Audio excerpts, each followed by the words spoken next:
Hey, everybody. Welcome back to Stats and Chats. I'm Jason. And I'm Bella. And this week, we are bringing you all things football, including NFL and college football.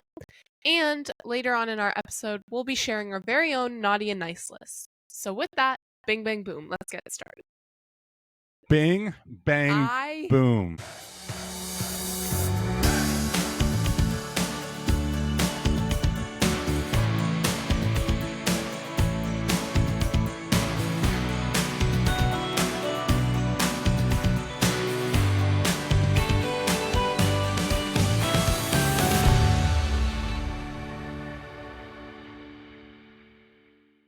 Aced that. That was a lot. And I didn't even have any of it written down. And I aced it. A plus, plus, plus, plus, plus. Yeah. Anyway, it is. If any of you count how many dabs that was, comment below and I'll give you a shout out. Okay, great. It's the holiday edition. It's the Christmas edition. Yes, I'm wearing my Christmas hat. Yes, you are. And Jack is with us. Shout out to Jack. He's got his Alphazon packages. Which are still being delivered as we speak. So there you go. Yes. Nothing like waiting until the last minute for that special something, for that special someone in your life. Should we share? Sorry, I just came up with this. Should we share our number one things that we want this Christmas besides being with family, no fights, happy holidays, everyone's alive, yay, and good food? Okay, sure. Yes. What's yours? Well, you already have something in mind, right? Well, I have a couple things, but is there anything that you want for Christmas? I would like world peace. That's like, no. I would like, I don't know. Oh. I feel very grateful every single day. Me too. So I would like for my friends and family to be healthy and happy and find joy and peace didn't I say in the new year. Didn't I literally just say that? But that's just how my mind works. Except for that? No, you're literally such a shopaholic. What do you want? I did ask for house shoes. I don't know what that is. It's a shoe. It's like a transformer shoe that you can wear comfortably around the house. And then also, like, just a little bit outside if you need to. So for like a quick, run to the store if you need to. Yeah. So like a slipper? I prefer a house shoe. Okay, a house shoe. Yeah. Whatever. That doesn't make me sound old. What about you? Well, I have a couple things. I would definitely like some more Lego sets. Because all my Legos. Yeah. And yeah, and I want more because they're so cute and I love displaying them in my room. And clothes, because I like clothes. Okay. Yeah. And Lululemon. I really want, there's a Lululemon skirt that I have on my wish list. Yeah. It's like a white, it's like pleated, but not really. It's not like pleated like a, prep school pleated. Okay. It's like ribs. So it has like 3 ribs like this. Okay. And it's like kind of ruffly, I guess. Yes. It's like 3 things like this. Okay. It's a skirt from Lululemon. It's like a tennis skirt, I think, but it's super cute. Okay. Was that in your catalog? It was in my Go Wish. So hopefully I get it. Okay. Cool. And if not, I mean, I have money, so I could just pass. You could. Yeah. I think we're very fortunate. We are very fortunate. We are. Agreed. We're very lucky this holiday season. Yep. And along with our family, pretty exciting to be able to help others as well. Yes. Angel Tree. I love doing Angel Tree. It makes me so happy. Yeah. Yeah. Obviously spearheaded by hotpopmom.com and another successful year. Yes. So, all right. A lot to cover this week. We are football centric this week. Yes. A lot of NFL, a little bit of college. I have to say, Saturday was a really, really good day in our house, bookended by some fantastic games with some amazing finishes that made me very happy. So, yes, sports results came early. For real. And then after that, yeah, we're going to do our first edition of Stats and Chats Naughty and Nice lists for 2025. Yes, and So- I have some good ones, so just wait. I can't wait. I haven't heard them. So we'll go through those and then wrap it up. Yep. And head into the holiday. So, you ready to kick it off? NFL block? Yes. Crazy weekend, another crazy weekend. Only two more after last night's game. The chaos started early last Thursday with the Seahawks' massive statement win over the Rams. That was exciting. It was a big win for the Seahawks. After that, we moved to Saturday. The Eagles cruised past Washington and won their second consecutive NFC title, even with some of the challenges they've had, especially on offense. Made it look easy, really, in Washington. And then to cap off Saturday in the NFL, the Bears erased 10-point deficit with just 5 minutes remaining to stun the Packers 22-16 in overtime. I did so much. I think I hurt myself, actually, jumping up and down because everybody else in the house was asleep by then. And so I was cheering silently, but vigorously. And I think I tweaked my neck a little bit. I'm okay. Sunday, there were a couple of other huge upsets, big games. The Jags continued on their road dominance, marched into Mile High to hand the Broncos a painful 34-20 loss. The Chargers are now just one game behind Denver after that. And the Broncos are now tied with the Patriots for the number one seed. Biggest shot came in Nashville, where the Titans dominated the Chiefs 26-9. Not a good day. Not a good day if you were a Chiefs fan. No way, Jose. But we talked about them a lot last week. The Panthers defeated the Bucs to take a one-game lead in the NFC South.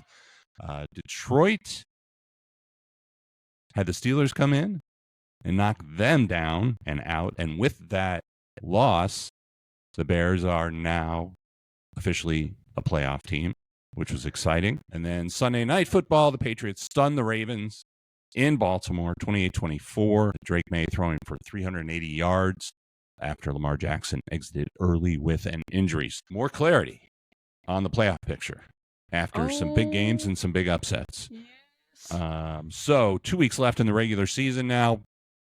7 teams have officially clinched a playoff position, but only the Eagles have clinched their division so far, right? Yes. The Seahawks have a 47.6% chance of earning the number one seed in the NFC, and the Broncos and Patriots, like I just mentioned, are tied in the AFC and each have a 36.2% and 39.8% chance of earning the number one seed in the AFC. So, Bella, Jason, based on the current playoff picture, which teams do you think will finish as the number one seed in each conference with 2 weeks left to go? And which team in each conference, not number one, is the most dangerous going into the playoffs? So I think for the NFC, the Seahawks. Seahawks, okay. Yeah. They've been really strong all season and pretty consistent, I would say. So I think they're going to keep that going for the next 2 weeks. And then the AFC, I have to go with the Patriots because I feel like they definitely can win their last 2 games and they're more consistent than the Broncos. So the Broncos offense is averaging 24.2 points per game and the Patriots offense is averaging 27.3 points per game. Yeah. So I just think the Patriots offense is a little bit more consistent than the Broncos because I think both have really good defenses and the Broncos have one of the best defenses in the league. But offense-wise, I mean, you need to score points. So if you're not scoring points, then the defense doesn't matter as much. So, and then for the dangerous team, I think that the 49ers are the most dangerous because I think they'll make the playoffs, but they've flown under like the radar a lot this season. So I think that helps them a little bit going into the playoffs because like teams aren't going to be as focused on them. So it can help them kind of just like sneak in there a little bit. So yeah, I think that's going to help them. And then something that I found is they have the third highest third down conversion rate in the league, which is really good. That is excellent. And you wouldn't even know because nobody watches them. A little under the radar, although their win last night was convincing. It was against Phillip Rivers. Yeah. who I watched a lot of that game. It was in Indy. Yeah. But the biggest thing that stuck out to me was just how effective the Niners offense was. Yeah. Their offense is really good. Yeah. You just like aren't paying attention. Yeah. Because like I don't know, there's just so much other stuff. Yeah. It's just Yeah. kind of like, Well, you mentioned it last week, kind of under the radar a little bit. yeah. All right. So Seahawks, Patriots, 49ers, the dangerous one in the background. Yes. All right. That's good. Thank That's you. good. I agree with you on your conference winners. So the Seattle, yes, This almost never happens. I know. So Seattle, arguably the most balanced team in the conference. I think that win against the Rams, kind Yeah. of the revenge win It's like solidifying. at home, I think gave them tremendous confidence, and they're very well rounded. Seattle's defense ranks second in the NFL in disruption rate. So that's sacks, pressures, and tackles for loss. Essentially causing chaos for the other team's offense. Yes. They have the tiebreaker advantage against the Rams. Yeah. So I think the NFC is theirs to win, and they've got the inside track, so I think they'll do it. Patriots, after losing to the Bills a couple of weeks ago, you had to wonder, right? It was a big loss, and it ended their winning streak a little bit. But their road win over the Ravens this past weekend, I think, boosted their confidence right back up. Drake May continues to be in the MVP conversation with his stats. They're riding, again, that win, and their last two games are both against teams with losing records. Yeah. So that's why I picked them to win, because they're going to win. I think they are cruising in. So, yeah, Patriots in the AFC, Seahawks in the NFC. As far as I picked two most dangerous teams, one in each conference. That's okay. In the AFC, I'm going to go with Denver. Yeah. I'm going with Denver. I think, they dropped to either number 2 or number 3, but they're in, and they're a nightmare matchup. Yeah. Their defense is just so... Their defense is insane. You just, don't know what you're getting. Yeah. You can't even prepare for that because they're just insane. Yeah, I think they're pissed off after that Jacksonville loss. And that erased their winning streak. On defense, Patrick Surtain, the premier shutdown corner in the league. Bo Nix, 302 yards, 4 TDs versus Green Bay a couple of weeks ago. Home field, at least until that last game against the Patriots, if it comes to that. And Mile High is a beast, and it just gets harder as it gets colder. Yeah.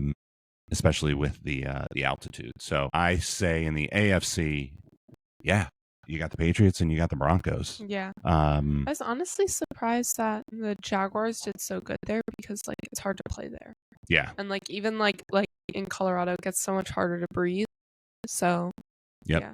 I think it'll be interesting to see where the Jags go, because they are obviously peaking right now. Yeah. Especially on offense. Yeah. And they shut down Bo Nix in Denver. So we'll see, I think. But it's also hard, if you peak too late and you don't have the foundation to back it up. Yeah. You know what I'm saying? It's a good time to peak, but you don't want to peak too late. You know what I'm saying? Absolutely. And then you don't have the past experiences to help you, because the playoffs is so different than the regular season. Absolutely. So. Yep.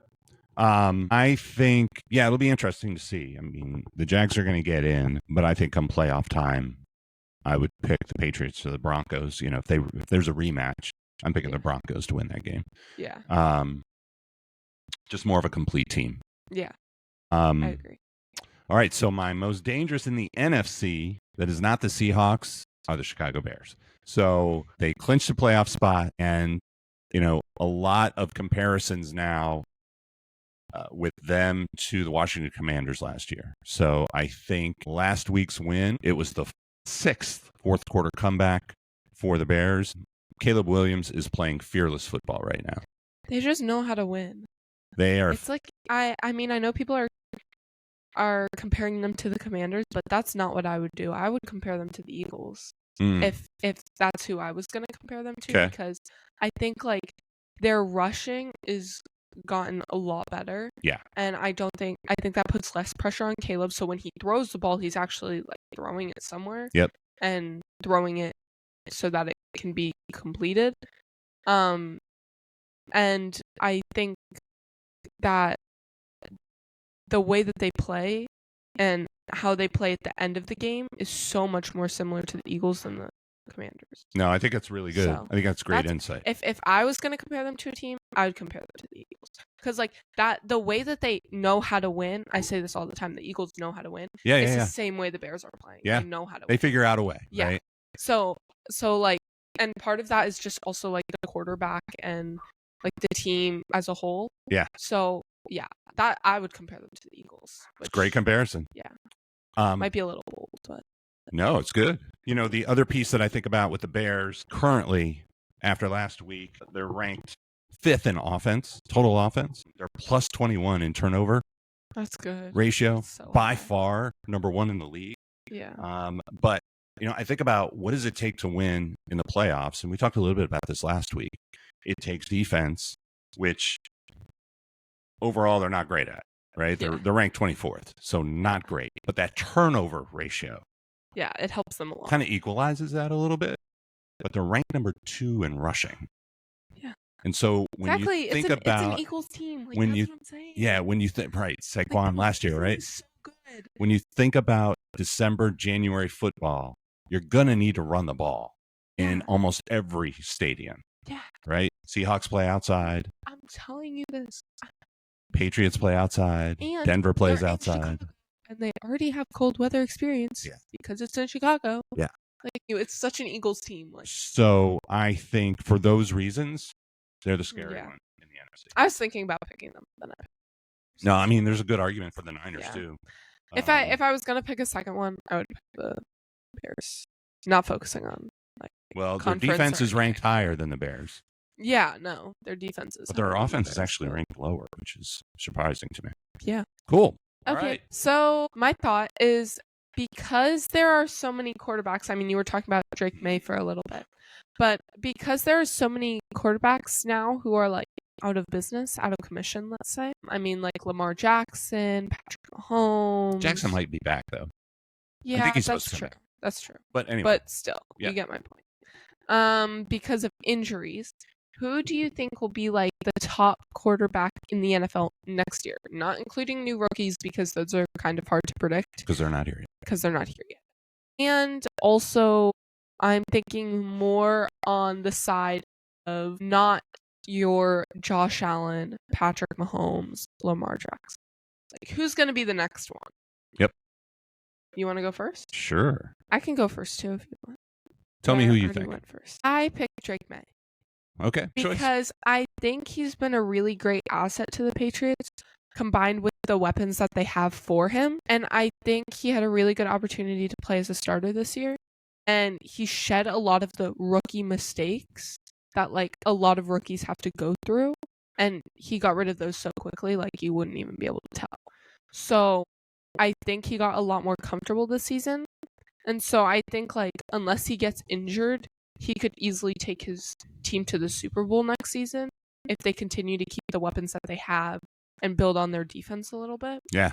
And then also something that I found is he has the NFL leading deep ball success and efficiency. Wow. Which is hard. That's really like, cool. That just shows that he can like throw the ball and he can get it out there and like it's getting caught. Yeah. Because of the weapons that he has. Yeah. So I think like keeping those weapons and then like using his like strengths to the Patriots' advantage, like he could be really, really, really good. And then in my head, I was kind of comparing this to like Patrick Mahomes, like early Patrick Mahomes, because he was throwing the ball a lot and he was really good at it. So that's kind of my thought with him. It's like he throws the ball and he's really good at it. So, not relying on like running backs and rushing attack to like, really get you those points. Yeah. I mean, he's had an incredible year. Yeah. Right? I mean, already like MVP talk. Yeah. It's only what, like his second year. Yep, second year. So. And his first one starting all year. Yeah. So. Man, yeah, that was a good choice. I struggled with this one a little bit. But I am going with Bo Nix. That's good. Bo Nix. So I think Denver needs more weapons. It could help. In my personal opinion. But what I look at is the system, right? So Sean Payton, current head coach, used to be the coach of the New Orleans Saints. When he was coach of New Orleans was when Drew Brees was quarterback, right? Yeah. Who had a career filled with MVP caliber years. Yeah. Right. And so I went back and I looked a little bit at what the timeline was for Brees and how that lines up with Nix. And Nix is actually ahead of schedule a little bit. So Brees, when he was in New Orleans, year 2 kind of plateaued a little bit. And then year 3 is when he really exploded and became only the second player in history to throw for 5,000 yards.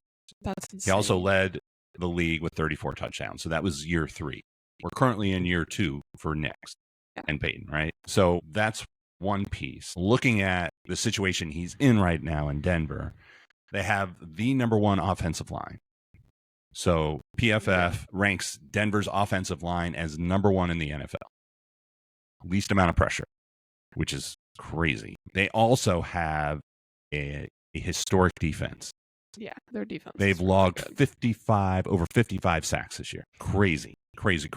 Which means it gives him shorter fields. It gives him better situations to play on offense.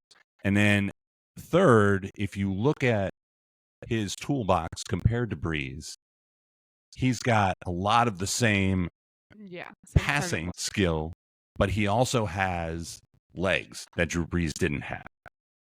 So he already has 26 passing touchdowns and 7 rushing touchdowns this year. So fast forward, going into next year, I think it's very reasonable to project, 4,800 plus yards, 35 touchdowns in the air, plus another 6 to 8 rushing touchdowns. Like, what are you saying? Like 6, 7? Oh my God! So capable of potentially over. I sure did of well over 40 touchdowns next year. So for those reasons, I'm going with Nix. Cool beans. We'll see. That'll be fun to circle back on. That was a good question. Thank you. Already start thinking about next year. Yeah. Yeah, it's good. All right. I mean, that's what you got to do. That's what you got to do. Always 3 steps ahead. Yeah. Well, playoffs and that stuff doesn't matter if your team can't make it to the playoffs. That is true. It's exciting to see some of the young quarterbacks have some really special success, though. Yeah. I mean, like Drake May, Caleb Williams. Yep. Brock Purdy's hanging in there. Yeah. After injury. Yeah. Coming back strong. He's doing good. Yeah. With Christian McCaffrey. Dude, I almost got beat last night. Did you see that? Yeah. So close. But yes, the Parrot Heads are going to the Super Bowl. Thanks for opening that up. Yes, Super Bowl starts this week. Whew. I'm playing Elizabeth. I mean Greg. I mean Elizabeth.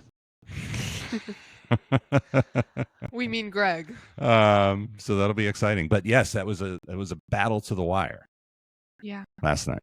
Kept me awake. Who did I have? Someone scored like 31 points. I think it was DJ Moore. Yeah, and you won. Yeah, and I did win. Doesn't matter though, because it's the losers bracket. It's the consolation. It's the losers bracket. Anyway. That's exactly what consolation means. Consolation. Anyway. Here's your trophy. There's a lot of things to celebrate and reflect on and start making notes for next year. College football. You want to take this or you want me to? You got it. All right. All right. So week 1 of the college football playoff is over. There were a couple of very close games and a couple of blowouts that we would rather not have happen again next year. So hopefully the committee takes a look at it and changes seating and qualifications, things like that. But we will start in College Station. Over 100,000 fans at Kyle Field where they're cheering on their Aggies. Unfortunately, Miami came out on top. So first half was scoreless. There were 4 missed field goals. In the end, Miami found a way to win. Kane scored the game's only touchdown with just 2 minutes and 18 seconds left remaining and sealed a 10-3 victory by intercepting a potential game-tying pass. Just over a minute left. In Norman, looked like a blowout early as Oklahoma jumped out to a 17-0 lead. I have a point. Yes. So I saw that the missed field goals. Yes. There were more missed field goals than points. Did you see that? I did not. Because there were 4 missed field goals and only 3 points. For the Aggies. Yeah. Yeah. That's embarrassing. Yeah. It was So it was rough. It was very windy. Yeah, but still. And then it got in the kickers' heads. But still, you have one job. Yeah. Do it right. Yeah. It was I was happy with the outcome. Well, I'll just leave it there. In Norman, it looked like a blowout early. Oklahoma jumped out to a 17-0 lead early in the second quarter, but Alabama came storming back, ripped off 27 unanswered, completely flipped the momentum, secured a 34-24 victory, while the Road Dogs fought for their lives in Oregon and at Ole Miss. They dominated their matchups as predicted and expected and eased into the quarterfinals. So we've got our final 8 set, 4 games, starting on New Year's Eve night, and then 1 on New Year's Eve night, and then 3 on New Year's.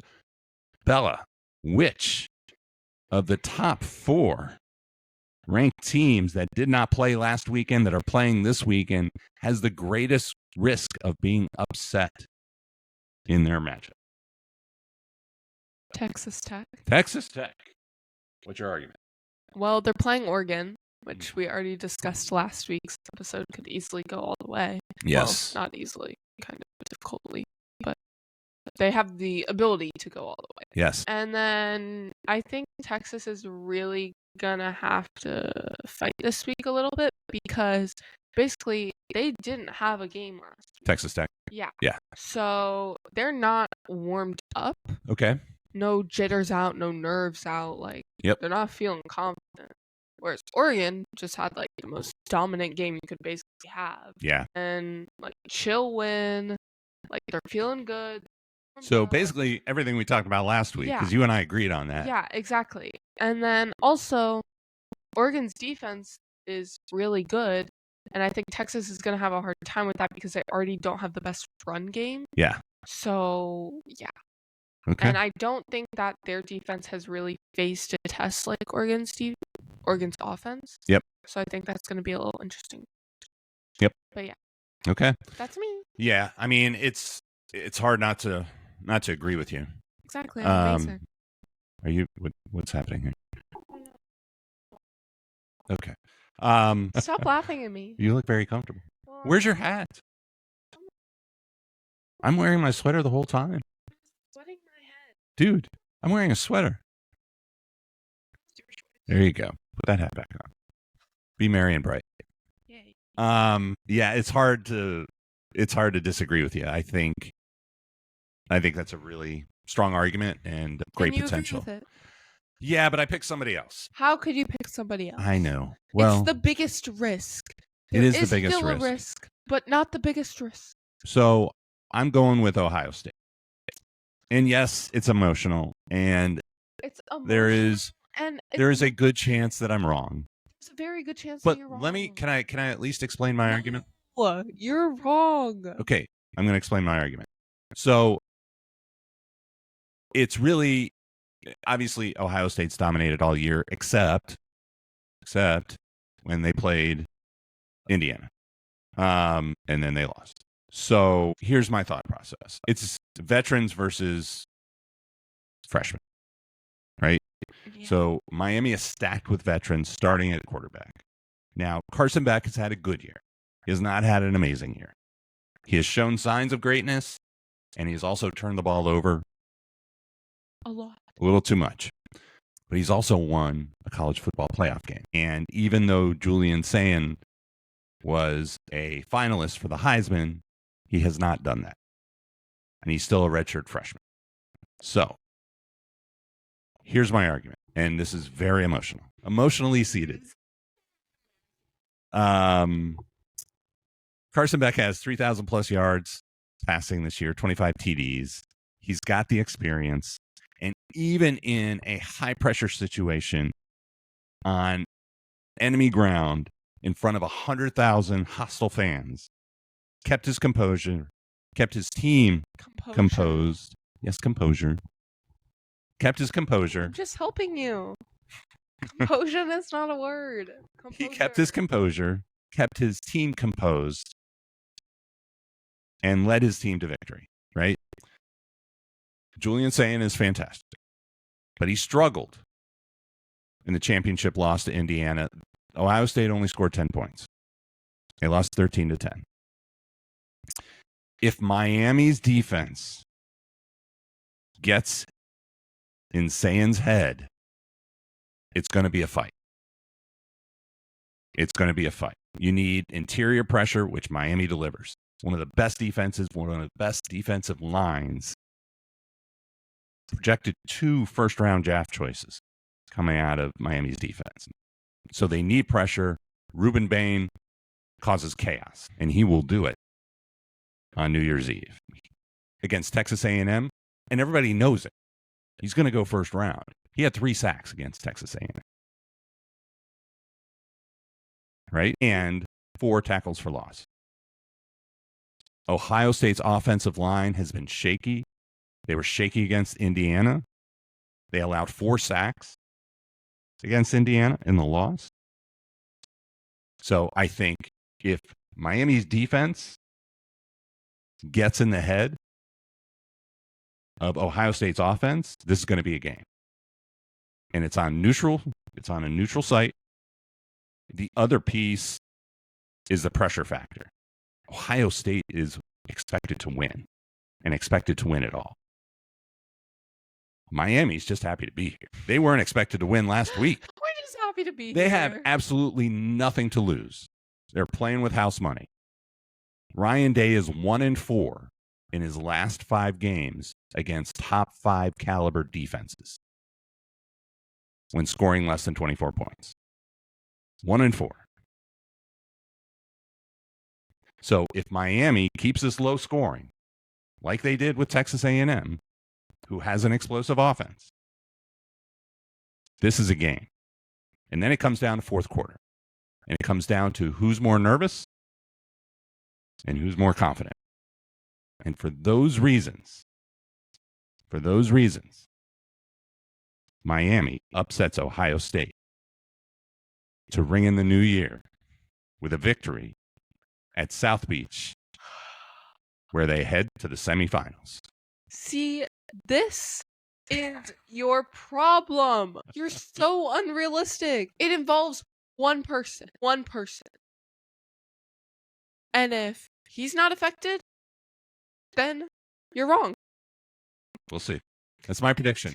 I think we might both be right. That's why I'm right. You want to know why? Because the question is the biggest risk. You want to know which team has the biggest risk? Texas Tech. I think Ohio State's going to underestimate Miami. Well, yeah. I'm not saying they won't. You know what? This is also a revenge game. Yeah. When we had a national championship stolen from us in 2003 in the Fiesta Bowl. Yes. An invisible pass interference call. It was kept the game going in overtime and allowed Ohio State to win the national championship in 2003. Okay, moving on. I'm just letting you know. Locker room, naughty or nice? Okay. So, can I go first? Yeah, can we talk about what this is? I mean, I think it's pretty self-explanatory. All right, so we are wrapping up. I'm going to do it anyway. We are wrapping up this week's episode, doing something a little bit different. Looking back at, playing Santa. You got the hat. I got the sweater. I imagine Santa would wear this kind of sweater when he's not working. Right? Don't you think? Is he on the sweater? He's got his reindeer. Anyway. Okay. And we wanted to pick a couple of stories each. We haven't shared this with each other. Of who, if we were Santa, maybe we are. You never know. Jack knows. who would be on our naughty list and our nice list in 2025. Bella, you want to go back and forth? Can we go back and forth? Can we do like my 2 nice and then your 2 nice? And then, or however many nice you have? I have 2 and 2. Same. Okay. So can I do nice, naughty, naughty? Yeah. Can we do naughty first so we end with nice? Okay, yeah. And before we go into naughty, I'm just saying for this, I did not pick people. Okay. Because I think I get a bad rap sometimes because people think that I'm mean. And I'm not mean. Well, I just don't like Aaron Rodgers. There's a difference. I'm not a mean person. Well, you're an ageist, but that's okay. Maybe a little. I'll work on it. Which is amazing because... But for my naughty list, I picked teams. Okay. So it was a little less specific because I'm not trying to be mean. But for my nice list, I picked people. All right. So you don't want to do naughty, nice, naughty, nice? No. I'm doing both my naughties right now. So for my first naughty list, the Chiefs. Okay. And this is not because I'm mean or because I'm an ageist, even though I don't think Patrick Mahomes is as good as the hype. Okay. Okay? Yeah. They allowed safety points. Safety points. That's why they're naughty? For the Titans. Oh my God. The Titans, one of the worst teams in the entire NFL. Okay. Just because your quarterback wasn't playing. If your quarterback doesn't play... So you think they weren't protecting the... And he tore his ACL too. Did you see that? Who? The backup. Oh, yeah. No, I know. Yeah. I know. I'm just saying, if you are relying on one person to make your team good, then your team isn't good. Okay. Just saying. And you allowed safety points? So the Chiefs' defensive line. One of the worst teams in the league. Chiefs' offensive line. The Titans are not that good. But, like, what even happened? Safety points? It's not even like they were scoring touchdowns. They tackled you in your own end zone. That's so bad. Okay. Who's next? Sorry. I get emotional about this.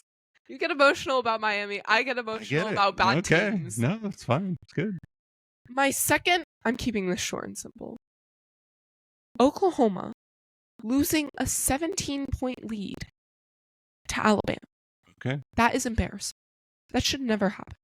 Maybe in basketball, not football. Okay. Okay. Well, there you go. Yes. No gifts for them? No. They can get coal in their stockings. Okay. Well, maybe not Oklahoma because they're probably already crying, so they can get a little bit. Okay. I went in... They're definitely saving the tears for their pillow on that one. I went in a little bit of a different direction. Okay, so my 2 naughty, I'll do both naughties. My first naughties are the spitters. Yes. So I'm gonna name names. I'm gonna name. It started with the first game of the year, Jalen Carter spitting at Dak Prescott, and then the crescendo just occurred after that.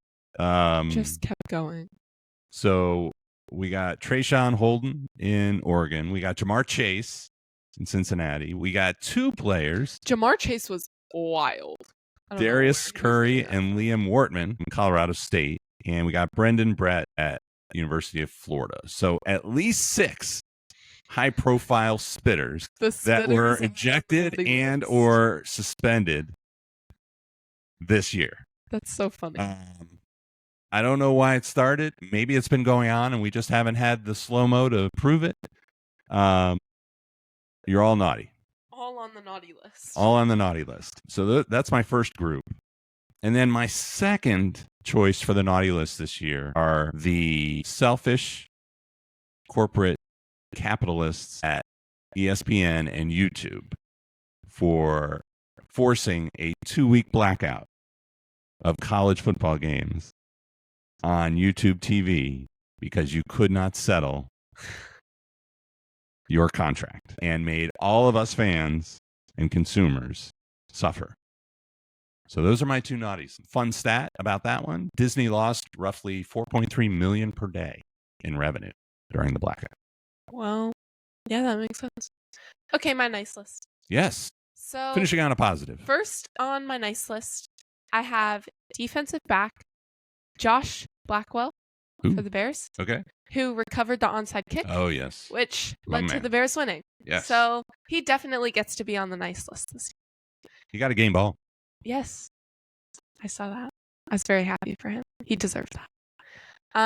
My second person on the nice list, Mark Fletcher Jr., who rushed 7 for 172 yards, and his rushing attack with only 4 minutes left in the game set up the game's only touchdown for Miami. Fun fact. His mom goes to every game. She's afraid of flying, so she drives to every game. She has driven from Miami to California to watch him play. Oh my God. In the past. Drove to Texas for that game. Texas A&M. Oh my God. That is insanity. And he is an amazing teammate.